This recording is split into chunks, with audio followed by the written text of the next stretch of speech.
Welcome to Netidhatri news. ముందుగా headlines చూద్దాం.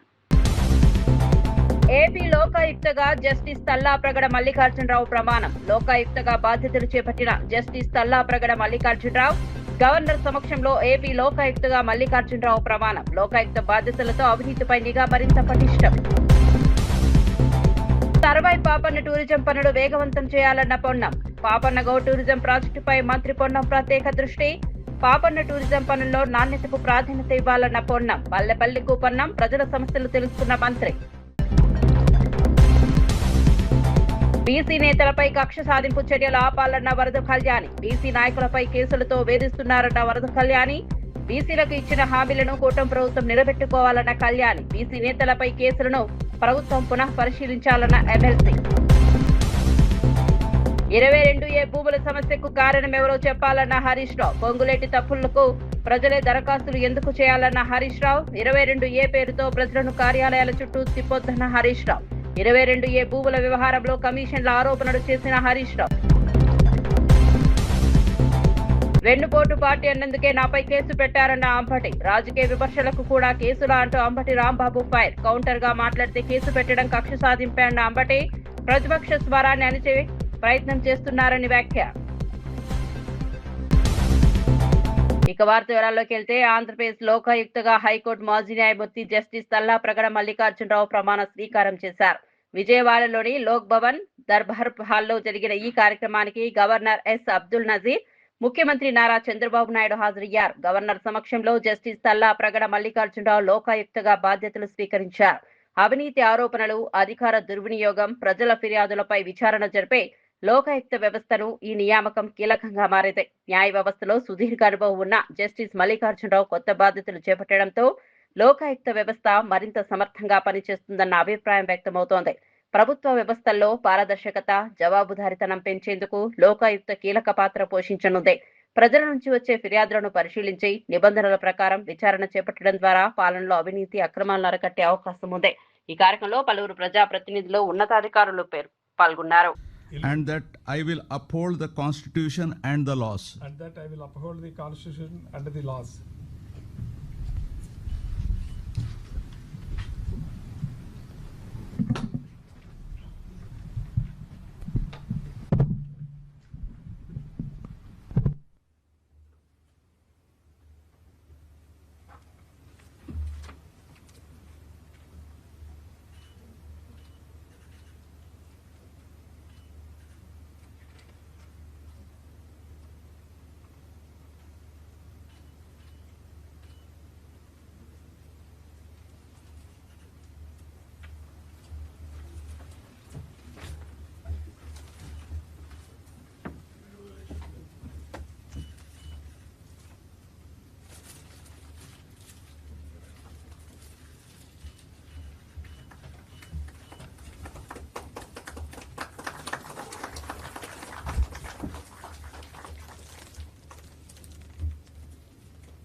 కూటమి ప్రభుత్వం అధికారంలోకి వచ్చి 2.5 ఏళ్లు పూర్తవుతున్నా ఎన్నికల సమయంలో ఇచ్చిన హామీలను సక్రమంగా అమలు చేయలేదని వైఎస్ఆర్సీపీ ఎమ్మెల్సీ వరద కళ్యాణి ఆరోపించారు. బీసీ నాయకులను లక్ష్యంగా చేసుకుని కేసులతో కక్ష సాధింపు చర్యలకు ప్రభుత్వం పాల్పడుతోందని విమర్శించారు. బీసీ నాయకులపై జరుగుతున్న వేధింపులపై చర్చించేందుకు బీసీ రౌండ్ టేబుల్ సమావేశం నిర్వహించినట్లు తెలిపారు. ఈ సమావేశంలో బీసీ వర్గాలకు సంబంధించిన పలు సమస్యలను చర్చించినట్లు చెప్పారు. ప్రభుత్వం బీసీల సంక్షేమానికి ఇచ్చిన హామీలను అమలు చేయాల్సిన అవసరం ఉందన్నారు. రాజకీయంగా వివేచించినంత మాత్రాన కేసులు పెట్టి వేధించడం సరికాదని విమర్శించారు. బీసీ నాయకులు, కార్యకర్తలపై నమోదవుతున్న కేసులను ప్రభుత్వం పునః పరిశీలించాలని డిమాండ్ చేశారు. కావస్తూ ఉంది. ఎన్నికల టైంలో హామీలు ఫుల్గా ఇచ్చారు. ఈరోజు ఆ హామీల అమలులో ముఖ్యమంత్రి అయ్యాక అమలులో నిల్గా ఉండే పరిస్థితి చూస్తూ ఉన్నాం. ఏ ఒక్క హామీ అమలు చేయలేదు సరికదా. బీసీల రక్షణ ముఖ్యంగా గాలికి వదిలేశారు. బీసీలకి ఎన్ని రకాలుగా వేధిస్తూ ఉన్నారో కూడా చూస్తూ ఉన్నాం. ఆ రోజు జగనన్న బీసీలకు బ్యాక్ బోన్లా ఉంటే చంద్రబాబు నాయుడు గారు బీసీలకు వెన్నుపోటు పొడుస్తూ ఉండే పరిస్థితి చూస్తూ ఉన్నాం. అలాగే జగనన్న బీసీలకు అండగా ఉండి ఎన్నో పథకాలు బీసీల కోసం ప్రవేశపెడితే ఈరోజు చంద్రబాబు నాయుడు గారు ఆ పథకాలన్నీ కూడా అమలు కాకుండా చేయడమే కాకుండా కొత్తగా ఎన్నో పథకాలు పెడతానని చెప్పి అధికారంలోకి వచ్చి ఏ ఒక్క పథకం కూడా అమలు చేయని పరిస్థితి చూస్తూ ఉన్నాం. ఈరోజు తీసుకుంటే ఆడబిడ్డ నిధి లేని పరిస్థితి బీసీలకు, అలాగే బీసీలకు ఫీజు రియంబర్స్మెంట్ సక్రమంగా ఇవ్వని పరిస్థితి చూస్తూ ఉన్నాం. బీసీలకు ఆరోగ్యశ్రీ అందని పరిస్థితి చూస్తూ ఉన్నాం. బీసీలకు 50 సంవత్సరాలకే పెన్షన్ ఇస్తానని చెప్పి ఇవ్వకుండా వెన్నుపోటు పొడిచిన పరిస్థితి చూస్తూ ఉన్నాం. అలాగే బీసీ నిరుద్యోగులకు 3,000 రూపాయలు నిరుద్యోగ భృతి ఇస్తానని చెప్పి ఇవ్వకుండా ఎగనామం పెట్టిన పరిస్థితి కూడా మనం చూసాం. అలాగే బీసీలకు కళ్యాణమస్తు ఇవ్వకుండా ఎగనామం పెట్టిన పరిస్థితి చూసాం. అలాగే బీసీలకు పండగ కానుకలు కూడా ఇవ్వకుండా వెన్నుపోటు పొడిచిన పరిస్థితి కూడా మనం చూస్తూ ఉన్నాము. అలాగే బీసీల్లో ఉన్న వాలంటీర్లకు ఏ విధంగా ఉద్యోగం తీసేసి వాళ్ళ ఉపాధి కోల్పోయేట్టుగా చేసి వెన్నుపోటు పొడిచారో కూడా చూస్తూ ఉన్నాము. బీసీలకు వచ్చే ఆదరణ పథకాన్ని ఎంత దారుణంగా ఈరోజు అమలు చేయని పరిస్థితి మనం చూస్తూ ఉన్నాము. అలాగే జగనన్న ఉండేటప్పుడు టెన్షన్గా ఇచ్చే చేయూత ఆసరా పథకాలను కూడా ఈరోజు బీసీలలో ఉన్న మహిళలకి అందకుండా చేసి ఇవ్వకుండా చేసి ఎగనామం పెట్టి వెన్నుపోటు పొడిచిన పరిస్థితి కూడా చూస్తూ ఉన్నాం.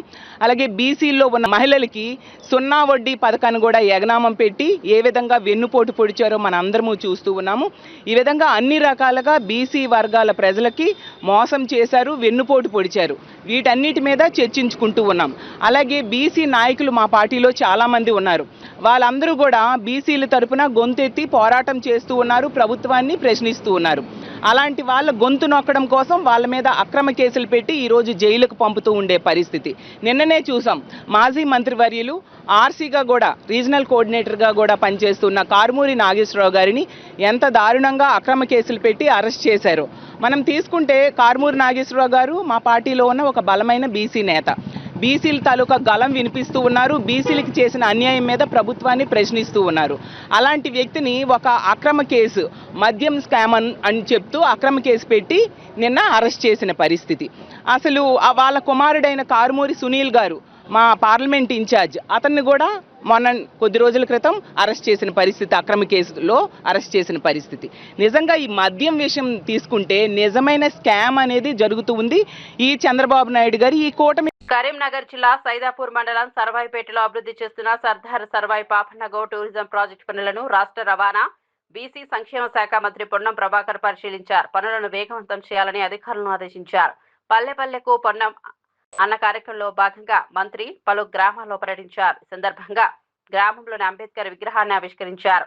అనంతరం పేర్కపల్లి, గొల్లగూడెం, ఆకునూరు, వెంకటేశ్వరపల్లి, గణపూర్ గ్రామాల్లో ప్రజలను కలుసుకున్నారు. ప్రజల సమస్యలను నేరుగా తెలుసుకుని వాటి పరిష్కారానికి అధికారులతో మాట్లాడారు. ప్రజాపాలనను ప్రజల వద్దకి తీసుకెళ్లాలనే ఉద్దేశంతో ప్రభుత్వం పల్లెపల్లెకు కార్యక్రమాన్ని నిర్వహిస్తోందని మంత్రి తెలిపారు. గ్రామీణ ప్రాంతాల్లో మౌలిక సదుపాయాలు, సంక్షేమ పథకాలు, అభివృద్ధి పనులపై ప్రజలకు అవగాహన కల్పించడంతో పాటు వారి సమస్యలను నేరుగా తెలుసుకుంటామని చెప్పారు. సర్దార్ సర్వాయి పాపన్నగౌ టూరిజం ప్రాజెక్టు ప్రాంతీయ అభివృద్ధికి ఉపయోగపడేలా తీర్చిదిద్దాలని అధికారులకు సూచించారు. నాకు 5,000 రూపాయలు అందరు ఇవ్వండి, అధికారులు కూడా చెప్తారు. అధికారులు కూడా దయచేసి మీ అందరికి కూడా కొన్ని వివరిస్తారు, వినండి. ఇలా మీ పెరకపల్లి గ్రామ చిరకాల వాంఛైనటువంటి అనేక పనులు మీ గ్రామాలు సంతృప్తిగా ఉండే విధంగా చేయడం జరిగింది. ఈ గ్రామానికి చాలా కాలంగా మీ ఆకాంక్ష ఉండే, చాలా కాలంగా పెద్దల నుంచి అడుగుతా ఉన్నారు, అవి కాలే. కానీ ఇలా ప్రారంభోత్సవం అంటే పనులు పూర్తి చేసుకొని ఉపయోగించుకునే దశలు వచ్చినాయి. కాబట్టి మీ అందరికీ మరొకసారి శుభాకాంక్షలు తెలియజేస్తూ, ముందుగా మనకున్న ప్రస్తుత పరిస్థితుల్లో చాలా వర్షాలకు సంబంధించిన ఇబ్బంది ఉన్నప్పుడు ఏ విధంగా వాటిని మార్పు చేసుకొని మనం ఏ విధంగా ముందుకు పోవాలి, ఎటువంటి వ్యవసాయం చేసుకోవాలి, ఏం వేసుకుంటే మనకు భవిష్యత్తులో ఇబ్బంది లేకుండా ఉంటాం అనేటువంటి అంశాల మీద మరి ఏపీఓ గారు ఈ యొక్క నీటికి సంబంధించిన అంశం మీద చెప్పాల్సిందిగా కోరుతా ఉన్నా. రాణి గారు.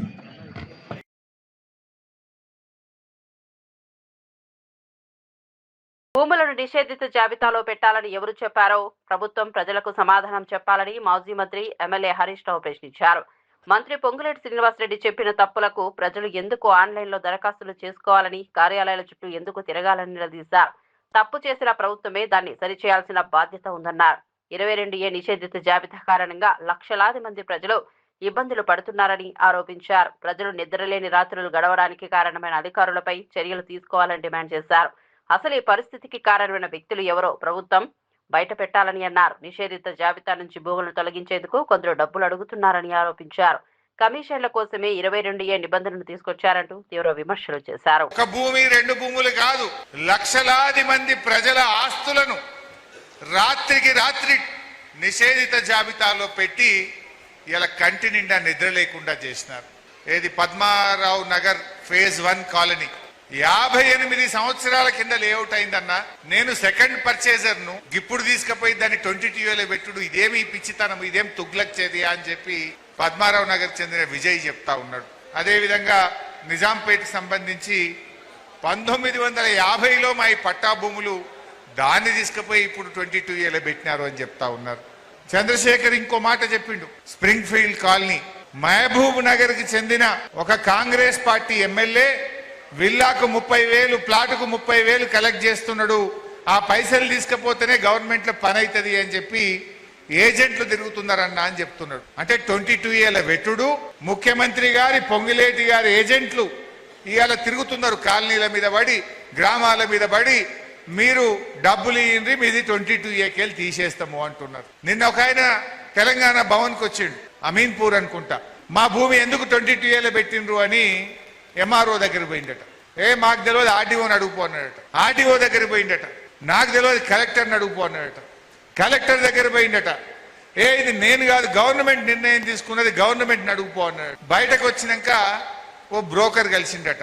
ఇక చూడుబాయి ఒట్టిగా తీసేస్తారా, బర్రె పాలు ఉత్తగిస్తుంది, ఆ సొప్పేస్తేనే పాలిస్తుంది, గదేందో చూసుకోపో అంటుండట. అంటే ఈ 22A వెనుక ఉన్న కథ ఏంటంటే కమిషన్లు దొబ్బుడు. తన పార్టీని వెన్నుపోటు పార్టీ అని పిలిచినందుకు పట్టాభిపురం పోలీసులు తనపై కేసులు నమోదు చేశారని మాజీ మంత్రి అంబటి రాంబాబు ఆరోపించారు. చంద్రబాబు నాయుడు తమ పార్టీని గొడ్డలి పార్టీ అంటూ విమర్శించినందుకు కౌంటర్గా తాను వెన్నుపోటు పార్టీ అనే పదాన్ని ఉపయోగించానని తెలిపారు. చంద్రబాబు రాజకీయ జీవితంలో జరిగిన వెన్నుపోట్లను ప్రస్తావిస్తూ పాట రూపొందించామని దానిపై కూడా పోలీసులు కేసు పెట్టారని చెప్పారు.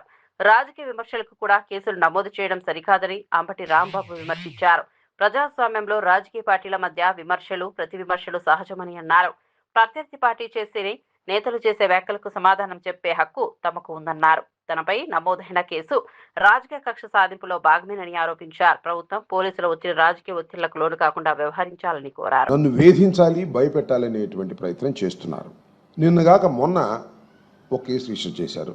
అది ఎక్కడ పట్టాభిపురం పోలీస్ స్టేషన్లో 478/26 23వ తారీఖు ఆగస్టు నెలలో ఒక కేసు బుక్ చేశారు.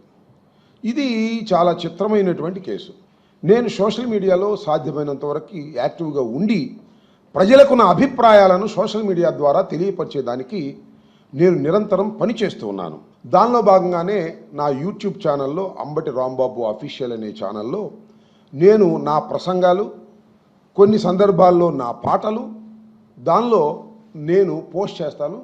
అది రాష్ట్రంలో ఉన్నటువంటి ప్రజానీకం కావాల్సిన వాళ్ళు చూస్తారు. దీనిలో రీసెంట్గా నేను ఒక పాటని పోస్ట్ చేశాను. ఆ పాట ఏంటంటే చంద్రబాబు నాయుడు గారి పార్టీ అది వెన్నుపోటు పార్టీ అని, ఆ వెన్నుపోటు పార్టీ అనేక మందికి వెన్నుపోటు పొడిచిందని, తన బంధువులకు పొడిచిందని, సాక్షాత్తు ఎన్టీ రామారావు గారికి వెన్నుపోటు పొడిచిందని, వారి బంధువులందరికీ వెన్నుపోటు పొడవడంతో పాటుగా ప్రజలకు కూడా వెన్నుపోటు పొడిచింది, రాష్ట్రానికి వెన్నుపోటు పొడిచింది. ఏదైతే వాగ్దానాలు చేశారో వాగ్దానాలన్నింటినీ కూడా మంట కలిపి వెన్నుపోటు పొడిచినటువంటి పార్టీ ఆ తెలుగుదేశం పార్టీ అనేది నేను రీసెంట్గా ఏఐలో ఒక పాటని పోస్ట్ చేయటం జరిగింది. ఇది ఎందుకు పోస్ట్ చేశాను, కారణం ఏమిటి అంటే ఇది ప్రతి విమర్శ తప్ప విమర్శ కాదు. ఎప్పటి నుంచో చంద్రబాబు నాయుడు గారి పార్టీని వెన్నుపోటు పార్టీ అనడం అనేది చాలా సహజమైనటువంటి అంశం, నేను కొత్తగా చెప్తున్నటువంటి అంశం కూడా కాదు. ఎందుకు పోస్ట్ చేశానంటే ఈ మధ్యకాలంలో చంద్రబాబు నాయుడు గారు ఎక్కడ కనపడ్డా సరే ఇది గొడ్డల పార్టీ, ఇది హింసా పార్టీ అని ఇష్టం వచ్చినట్టుగా ప్రేలాపన పేరుతూ ఉన్నారు. ఆయనే కాదు, ఆయన కుమారుడైనటువంటి నారా లోకేష్ గారు, మంత్రివర్గ సభ్యులు ఎక్కడ కనపడితే అక్కడ ఇది గొడ్డల పార్టీ అన్నారు. ఈ విధంగా తెలుగుదేశం పార్టీలో ఉన్నటువంటి చంద్రబాబు నాయుడు గారి దగ్గర నుంచి కాళేశ్వరం ప్రాజెక్టుపై కాంగ్రెస్ నాయకులు గతంలో అడ్డగోలుగా దుష్ప్రచారం చేశారని మాజీ మంత్రి శ్రీనివాస్ గౌడ్ విమర్శించారు. ప్రాజెక్టులో ఇప్పటి వరకు అవసరమైన మరమ్మతులు కూడా పూర్తిగా చేయలేదని ఆరోపించారు. ఎన్డీఎస్ఏ, సిడబ్ల్యూపీఆర్ఎస్ సంస్థలు ఇచ్చిన నివేదికలు కాంగ్రెస్ ప్రభుత్వానికి చెంపపెట్టు లాంటివని అన్నారు. ఎల్నివో పేరుతో రైతులకు నీళ్లు ఇవ్వకుండా ప్రభుత్వం కాలయాపన చేస్తే రైతులు గ్రామాల్లో తిరగనివ్వరని హెచ్చరించారు. ఇప్పటికైనా పాలమూరు, కన్నేపల్లి పంపులను ఆన్ చేయాలని డిమాండ్ చేశారు.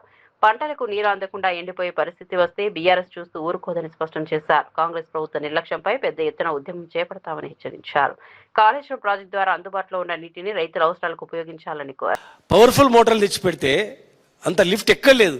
ఇంత పరిజ్ఞానం తెలంగాణకు ఉందని ఆశ్చర్యపడితే ప్రపంచ దేశాలలో ఇవాళ వీళ్ళు కాళేశ్వరం మీద బురద తల్లి రిపేర్లు చేయకుండా పెట్టిండు. ఇప్పుడు చివరికి ఏమైంది? ఎన్డీఎస్ఏ, CWPRS వాళ్ళు రిపోర్ట్లు ఏమి ఇచ్చారు? కాళేశ్వరంలో అక్రమాలు జరగలేదని చెప్పారు. మీరు రిపేర్ చేస్తుంటే మేమేమో వద్దని ఎప్పుడు చెప్పలేదని. మరి ఈ రోజు వరకు ఎందుకు పంపులు ఆన్ చేస్తలేరు? మేము డిమాండ్ చేస్తున్నాం. పాలమూరు రంగారెడ్డి జిల్లా పంపులు ఇమీడియట్గా ఆన్ చేయాలి. కన్నెపల్లి మోటార్లు కూడా వెంటనే ప్రారంభించాలి. ఇప్పుడు మనకు అక్కడ 93.5 మీటర్ల దగ్గర కన్నెపల్లి పంప్ హౌస్ ఉంది. అంత ప్రజెంట్ 98.3 మీటర్ల నీటి మట్టం ఉంది. 98.3 అంటే 93.5 దగ్గర ఉన్నప్పుడే చేసుకోవచ్చు. 93.5 మీటర్ల ఎత్తు ఆడవరకు వస్తేనే మనం పంపు చేసుకోవచ్చు.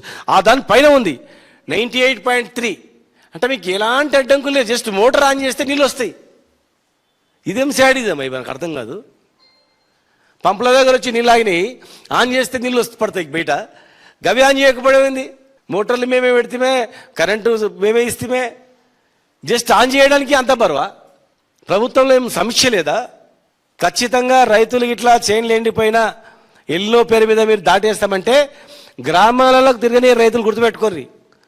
గ్రామాలలో తిరగనియరు, గుత్తుపై కట్టలు పట్టుకొని తరుముతారు. రైతులు మాత్రం ఈసారి నీళ్లు కలిసి ఫుల్ నీళ్ళు పోతున్నాయి. మోటార్ల దగ్గర నీళ్ళు వచ్చినంత ఆన్ చేయరండి ఎవరైనా? మీరు అంటున్నారు కదా ఎల్లో అని చెప్తున్నారు కదా ప్రచారము. మరి ఎందుకు ఆన్ చేస్తలేరు?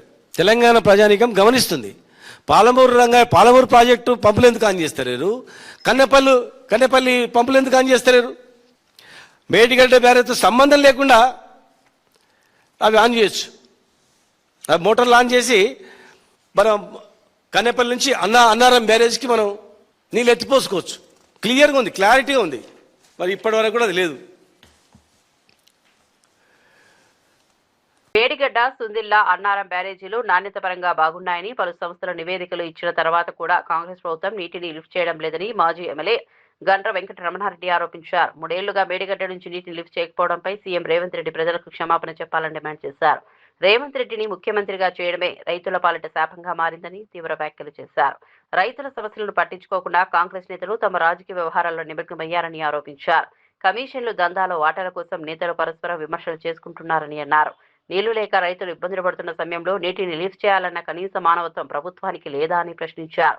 మాజీ మంత్రి ఉత్తమ్ కుమార్ రెడ్డిని కూడా ఆయన ప్రశ్నించారు. రైతుల పంటలకు నీరు అందించేందుకు ప్రభుత్వం వెంటనే చర్యలు తీసుకోవాలని కోరారు. నుంచి ఆయన కాకముందుతోనే రాజకీయాల్లో వాడుకున్నాడు. 1,00,000 కోట్ల అవినీతి జరిగింది, ఈ ప్రాజెక్టు నిరుపయోగమైందని చెప్పి మాటలు మాట్లాడితే అదే సందర్భంలో 2 బ్లాక్స్ క్రాక్ ఇవ్వడం, ఇక దాన్ని మొత్తం కూడా కూలీశ్వరం అని చెప్పింది. మరి ఇప్పటికీ కేంద్ర ప్రభుత్వ సంస్థలు ఇద్దరు కూడా కలిసి నాటకం ఆడినారు. ఇటు కేసీఆర్ గారిని ఇమేజ్ని డ్యామేజ్ చేయాలని, మరి తెలంగాణ రైతుల నోట్లో మట్టి కొట్టి తెలంగాణ రైతులను నిరాశపరిచి 3 సంవత్సరాలు దాన్ని రాజకీయం కొరకు వాడుకున్నారు. నిన్ననే మరి మొన్న 3-4 రోజుల క్రితమే రిపోర్ట్ కూడా ఇవ్వడం జరిగింది. సెంట్రల్ మరి సంబంధించినటువంటి పూణేలో ఉండేటువంటి సంస్థ మొత్తం కూడా దాని యొక్క కాంక్రీట్ యొక్క నమూనాలు సేకరించి అన్నారం, సుందిల్లా, మేడిగడ్డ, అన్నారం, సుందిల్లా ఇంటాక్ట్ ఉన్నాయి, దాంట్లో ఏం ప్రాబ్లం లేదు. మరి మేడిగడ్డలో 2 బ్లాక్స్ క్రాక్స్ ఇచ్చినాయని చెప్పి రిపోర్ట్ ఇచ్చింది. మరి ఇచ్చిన తర్వాత కూడా ఈ రాష్ట్రంలో మంత్రివర్గంలో చాలా సీనియర్ మంత్రులు ఉన్నారు. రేవంత్ రెడ్డి కంటే చాలా సీనియర్స్ ఉన్నారు. చెప్పాలంటే రేవంత్ రెడ్డి సబ్ జూనియర్, జూనియర్లో జూనియర్. యాక్సిడెంటల్గా ఆయనకు అదృష్టం కలిసి ముఖ్యమంత్రి అయ్యాడు. ఈరోజు ఇరిగేషన్ శాఖ మంత్రి ఉన్నటువంటి ఉత్తమ్ కుమార్ రెడ్డి నేను అడుగుతా ఉన్నా, మీరు భారతదేశంలో ఎయిర్ ఫోర్స్లో దేశాన్ని రక్షించడానికి ఉద్యోగం చేసిళ్ళు, పైలట్గా సేవలు అందించిళ్ళు, కెప్టెన్గా మీరు పనిచేసిళ్ళు. మీకైనా దేశభక్తి, సమాజం పట్ల, రైతుల పట్ల ప్రేమ ఉండాలి కదా. మీ ముఖ్యమంత్రి మాట్లాడమన్న దాంట్లో మాట్లాడి దూడు బర్స్మన్లో కాదు. నిజంగా మీరు రైతాంగ కుటుంబం నుంచి వచ్చిన వాళ్ళే. అదే రైతాంగ కుటుంబం నుంచి వచ్చిన వాళ్ళు చాలామంది శాసనసభ్యులు ఉన్నారు, మంత్రులు ఉన్నారు, పార్లమెంట్ సభ్యులు ఉన్నారు. ఎందుకు మీరు ఈరోజు మాట్లాడడం లేదు? ఇంత రైతులు నిరాశపడుతుంటే, వర్షాలు లేక బాధపడుతుంటే, వేసిన నాట్లు ఎండిపోతాయని బాధపడతా ఉంటే, భవిష్యత్తు ఏందని బాధపడతా ఉంటే, నిరుపయోగంగా కాళేశ్వరంలో ఉండేటువంటి నీళ్ళన్నీ కూడా కిందికి పోతా ఉంటే ఎందుకు మీరు మౌనంగా ఉంటా ఉన్నారు? మీరు ఎందుకు మాట్లాడడం లేదు? మీరు తెలంగాణ రైతుల పట్ల మీరు ఎందుకు అంకిత భావం లేదని చెప్పి నేను ఈరోజు మంత్రులను ప్రశ్నిస్తా ఉన్నా. ఈరోజు ఉదయం 9:30కు 1,01,530 క్యూసెక్ల నీళ్లు డౌన్ స్ట్రీమ్లోకి పోతా ఉన్నాయి. ఎన్ని రోజులు చెప్తారు ఈ కాళేశ్వరాన్ని పెట్టుకొని రాజకీయం చేస్తారు? నిజంగా రేవంత్ రెడ్డి ప్రభుత్వం చేసినటువంటి తప్పిదాలకు 3 సంవత్సరాల నుంచి రైతులకు గోస పెడుతున్న దానికి ఈ రోజు బేషరతుగా క్షమాపణ చెప్పినా ముక్కు నేలకు రాసినా ఈ క్షమాపణ తీరదు. ఎందుకంటే అంత పెద్ద మొత్తంలో రైతులకు అన్యాయం చేస్తున్నది ఈనాటి ప్రభుత్వం. మీకు ఓట్లేసిన పాపానికి రైతులు ఇంత బాధపడాలా? ఇంత కష్టపడాలా? ఇప్పటికైనా మీనమేషాలు లెక్కించకుండా తక్షణమే కాళేశ్వరం ప్రాజెక్టుకు సంబంధించినటువంటి పంప్స్ ఆన్ చేయండి. తెలంగాణలో పెండింగ్ లో ఉన్న ఫీజు రీయింబర్స్మెంట్ బకాయిలను వెంటనే విడుదల చేయాలని డిమాండ్ చేస్తూ 2 రోజులుగా నిరాహార దీక్ష చేపట్టిన తెలంగాణ బీజేపీ అధ్యక్షుడు రామచంద్రరావు దీక్ష విరమించారు. ఫీజు బకాయి బీజేపీ లడాయి పేరుతో నిర్వహించిన ఈ నిరాహార దీక్షకు బీజేపీ నేతలు కార్యకర్తలు మద్దతు తెలిపారు. దాదాపు 15,000 కోట్ల రూపాయల ఫీజు రీయింబర్స్మెంట్ బకాయిలను ప్రభుత్వం వెంటనే విడుదల చేయాలని బీజేపీ డిమాండ్ చేసింది. 2 రోజుల పాటు ఆహారం తీసుకోకపోవడంతో రామచంద్ర ఆరోగ్యం క్షీణించినట్లు వైద్యులు తెలిపారు. బీపీ తగ్గడంతో గ్లూకోజ్ ఎక్కించాలని సూచించారు. అనంతరం రాజ్యసభ ఎంపీ లక్ష్మణ్ నిమ్మరసం ఇచ్చి ఆయనతో దీక్ష విరమింపజేశారు. విద్యార్థుల ఫీజు బకాయిలను ప్రభుత్వం వెంటనే చెల్లించాలని బీజేపీ నాయకులు డిమాండ్ చేశారు.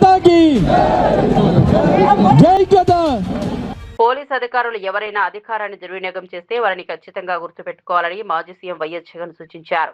అన్యాయం చేసే పోలీస్ అధికారుల పేర్లను డిజిటల్ బుక్ లో నమోదు చేయాలని అన్నారు.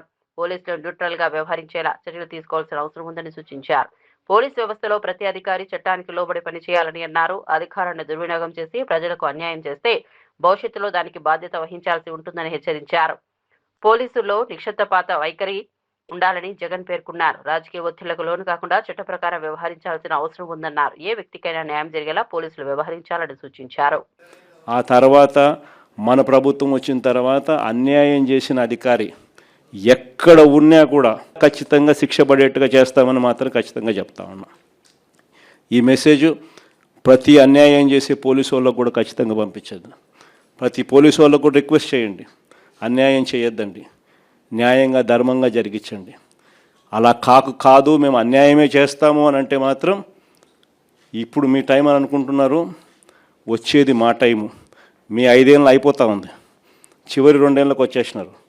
ఆ తర్వాత కనపడేది మా 5 ఏళ్ళు కనపడతా ఉంది. అది గుర్తుపెట్టుకున్నాను మాత్రం ఖచ్చితంగా ప్రతి ఒక్కరికి చెప్పే కార్యక్రమం చెప్పండి. వాళ్ళల్లో కూడా న్యూట్రాలిటీ తీసుకొచ్చేదానికి గట్టి ప్రయత్నం చేయండి. ఆ తర్వాత కూడా వాళ్ళ న్యూట్రాలిటీ లేక రాకపోతే ఇంకా వాళ్ళ కర్మ, డిజిటల్ డైరీ లేక వాళ్ళ పేర్లు ఎక్కిచ్చేసేయండి. ఆ తర్వాత వాళ్ళకు పడే శిక్ష వాళ్ళకు పడుతుంది. చిత్తూరు జిల్లాలోని కాణిపాకం శ్రీ వరసిద్ధి వినాయక స్వామివారి బ్రహ్మోత్సవాలకు పగడ్బందీ ఏర్పాట్లు చేస్తున్నట్లు ఆలయ ఈవో పెంచల కిషోర్ తెలిపారు. సెప్టెంబర్ 14 నుంచి ప్రారంభం కానున్న బ్రహ్మోత్సవాలను పురస్కరించుకుని అన్ని శాఖల అధికారులతో సమన్వయం చేసుకుని ఏర్పాట్లు చేపడుతున్నామని చెప్పారు. బ్రహ్మోత్సవాల సమయంలో భక్తుల రాకపోకలకు ఇబ్బందులు లేకుండా రహదారి మరమ్మతు పనులు చేపడుతున్నట్లు తెలిపారు. ఆలయ పరిసరాల్లో పారిశుద్ధ్యం, వైద్య సదుపాయాలు, పోలీస్ బందోబస్తు, రెవెన్యూ, విద్యుత్ తదితర శాఖల ద్వారా అవసరమైన ఏర్పాట్లు చేస్తున్నట్లు వివరించారు. భక్తులు అధిక సంఖ్యలో వచ్చే అవకాశం ఉన్నందున ప్రసాదాల కోసం ముందస్తు ఏర్పాట్లు చేస్తున్నామని చెప్పారు. త్రాగునీరు, పారిశుద్ధ్యం, క్యూలైన్లు, వాహనాల రాకపోకలపై ప్రత్యేక దృష్టి సారిస్తున్నట్లు తెలిపారు. భక్తులకు ఎలాంటి ఇబ్బందులు కలగకుండా అవసరమైన సౌకర్యాలను అందుబాటులో ఉంచుతామని చెప్పారు. ఎక్కువ సంతృప్తి కలుగుతుంది. అంటే ఎక్కడ ఎత్తుక్కోకుండానే వాటర్ ఎక్కడ ఉంది అని అటు ఇటు చూడకుండానే వాళ్ళ దగ్గరికి మనిషి ఆ వాటర్ తీసుకురావడం అనేది వాళ్ళు మంచి సంతృప్తి వ్యక్తం చేస్తున్నారు. సో భక్తుల సేవలో ఎప్పటికీ దేవాలయం సిబ్బంది ఎప్పుడు ఉంటారని చెప్పడానికి ఇది ఒక నిదర్శనం.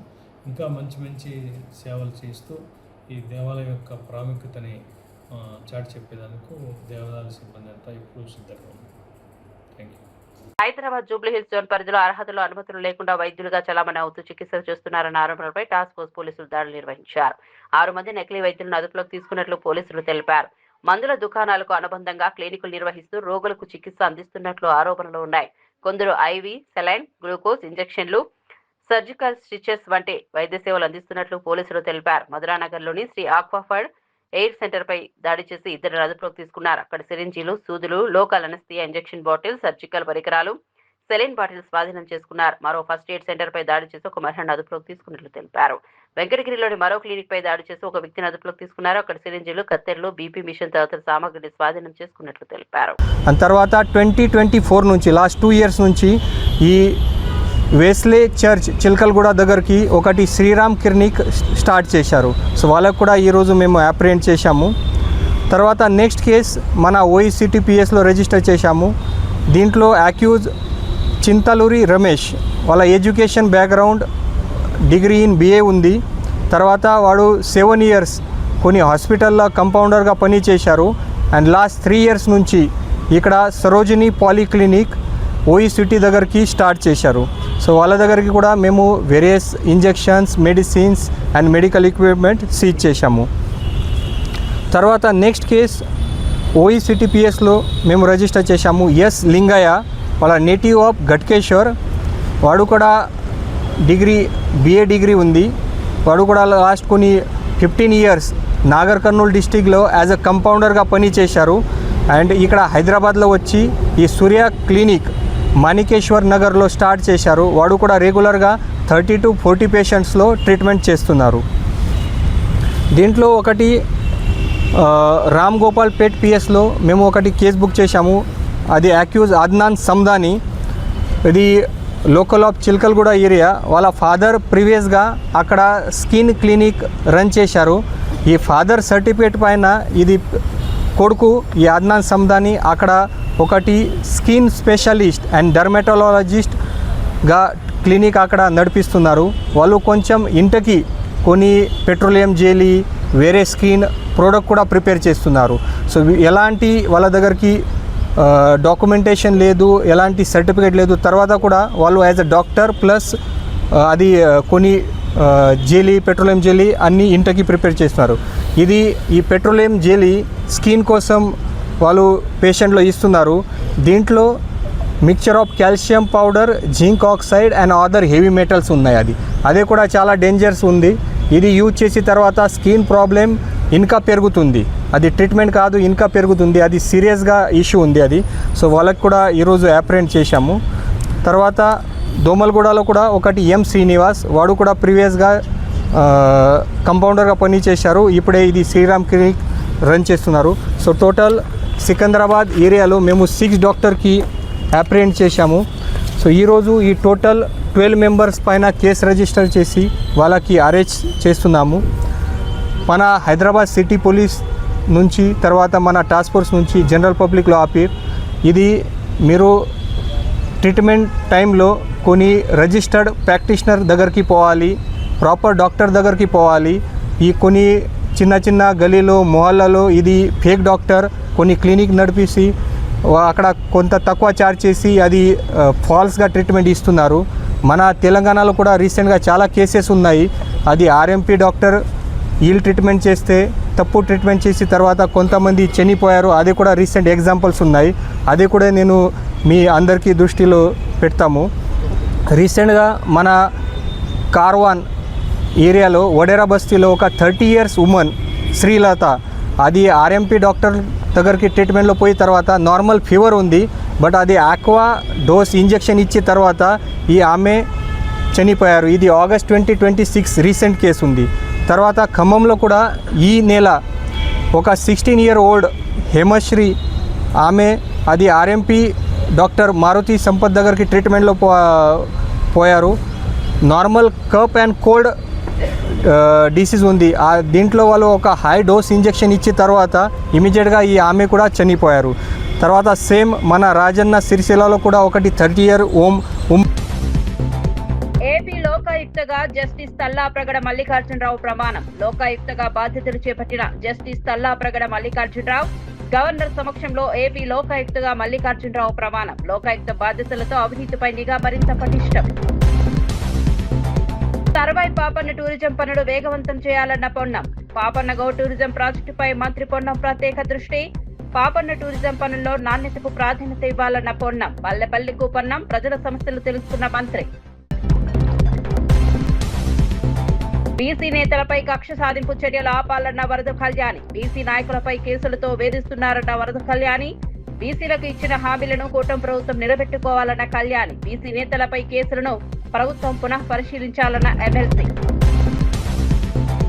22A భూముల సమస్యకు కారణం ఎవరో చెప్పాలన్న హరీష్ రావు. పొంగులేటి తప్పులకు ప్రజలే దరఖాస్తులు ఎందుకు చేయాలన్న హరీష్ రావు. 22A పేరుతో ప్రజలను కార్యాలయాల చుట్టూ తిప్పొద్దన్న హరీష్ రావు. 22A భూముల వ్యవహారంలో కమిషన్ల ఆరోపణలు చేసిన హరీష్ రావు. వెన్నుపోటు పార్టీ అన్నందుకే నాపై కేసు పెట్టారన్న అంబటి. రాజకీయ విమర్శలకు కూడా కేసులా అంటూ అంబటి రాంబాబు ఫైర్. కౌంటర్ గా మాట్లాడితే కేసు పెట్టడం కక్ష సాధింపే అన్న అంబటి ప్రతిపక్ష స్వరాన్ని అణిచే ప్రయత్నం చేస్తున్నారని వ్యాఖ్య.